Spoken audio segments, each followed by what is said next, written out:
What's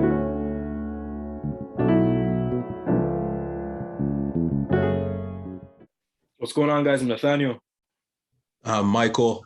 and today we are here with Tasia. Tasia, introduce yourself, let them know who you are and what you do. Hi, my name is Tasia Cox Armstrong. I'm a student at Carleton University and also a community activist, and I really love just supporting youth in my community. Awesome. Nice to have you today, Tasia. So yeah, we saw you. How did we find? I think we found you through you're doing that charity event through Showtime. So we saw the Yeah, basketball program. So we're like, oh, cool. So we looked at to see everything that you do, and we saw that you do. I think we saw two things. You do the Elevated Blacks, and yeah. then you have the non-profit charity that you do. You kind of mix both of the names together. Oh yeah, Elevated. Canada, one's Blacks in Yeah, Power. I Yeah. noticed. I noticed. So explain both of them. Like, how did they get started, and what are they about? Yeah, sure. So Elevated Canada kind of came first. It stemmed from basically, I want to say in 2019, I was just like kind of walking down the street and I live near downtown Brampton. So, like the homeless population down there is like pretty high. And like, I just felt like I wanted to like do something about it. So that kind of caused me to do a donation drive.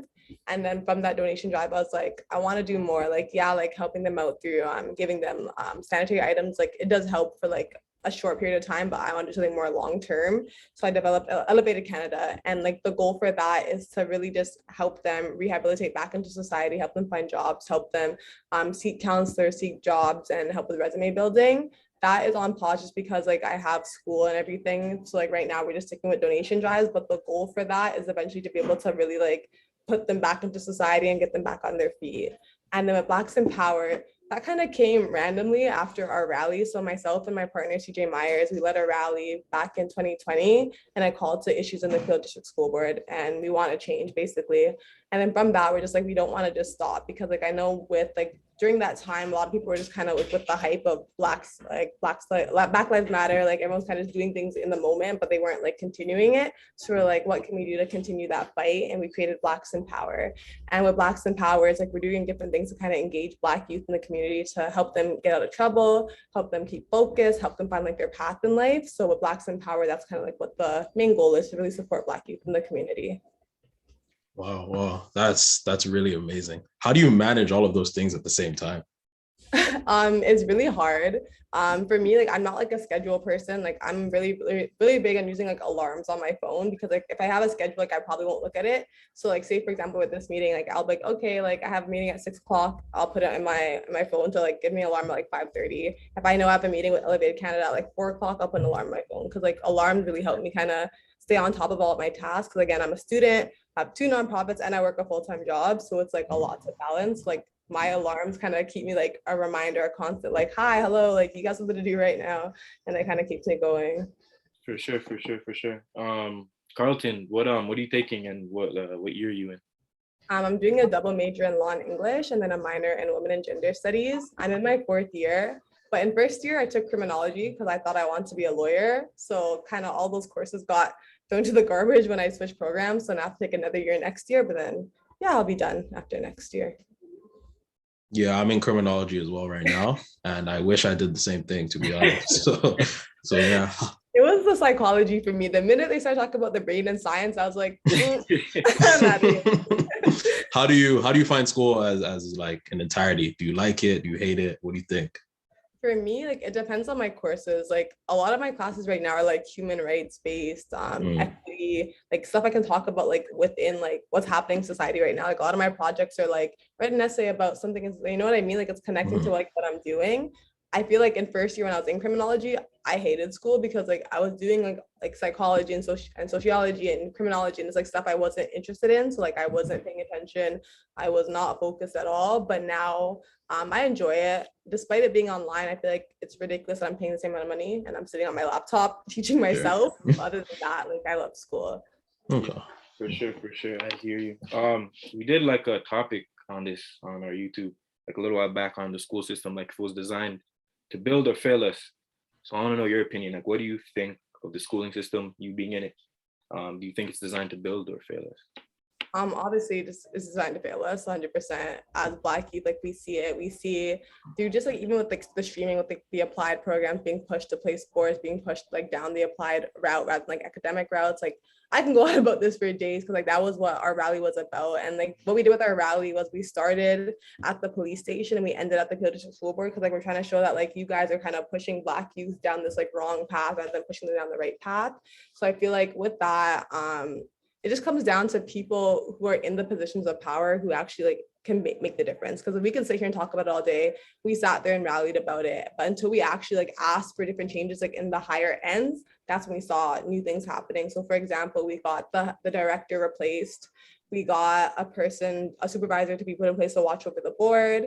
And then now, like where I work, we go into schools, like we go into high schools and middle schools and we teach kids about anti-Black racism. So it's like they're making changes afterwards, but it's like, unless you do that push, unless you get the people in power to actually like see what's going on, it's not like nothing's gonna happen. Mm-hmm. And yeah, just to piggyback on that, I'm glad you're actually doing that thing to make that push, because a lot of people are scared to do it. They don't know what to do. They don't know who to go to.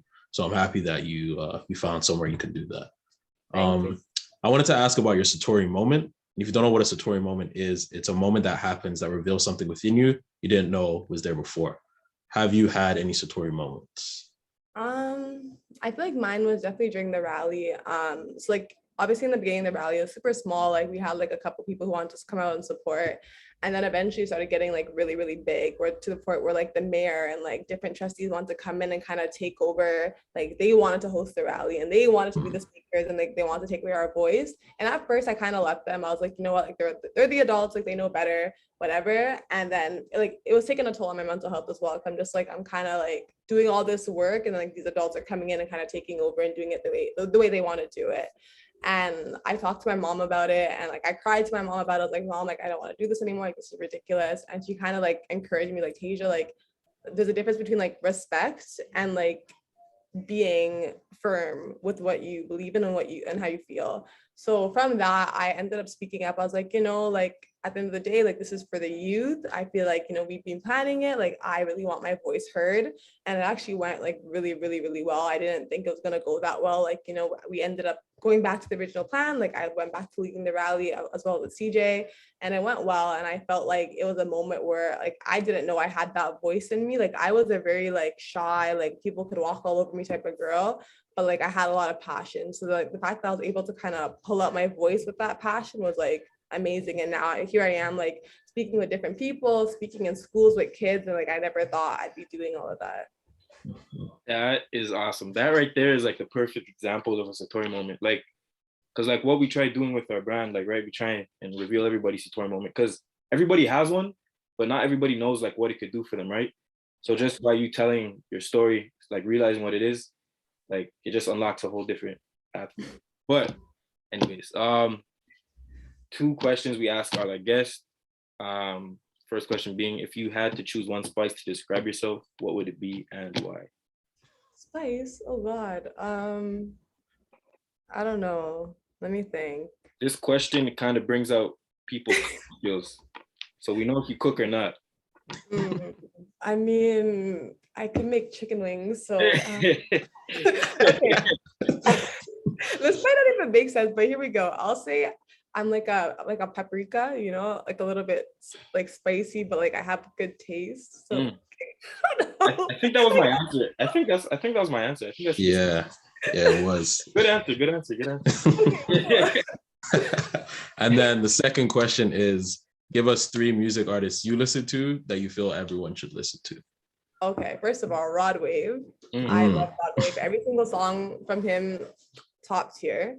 Rod Wave, I want to say Tusi. Okay. And Rilo Rodriguez. I just like heartbroken men singing about heartbroken. I can tell. There's a little pad in there. I don't know. Oh, awesome. Yeah, those are my top 3. Wow. Wow. No offense to men, but like when you guys are heartbroken, the music just comes out like amazing. So it's like, you know, gotta give it to them. All right. Awesome. Great answers. we just want to thank you for taking the time out of your day to come sit down with us, even though you're on vacation, which is crazy. Thank you. If I was on vacation and anybody asked me to do an interview, I'd be like, Yeah, we like, we like get out of here. No, but yeah, you're awesome. Thank you for that. And yeah, it's great hearing your answers and your stories and everything. For sure. Thank you for having me. Thank you. We'll leave all your socials in the description box below as well. Okay, cool. And you go have a great vacation. Go drink. If you do that, go enjoy yourself, because I know you are. Thank you. You guys have a great day as well. Perfect. Thank you. You too. Bye. Bye.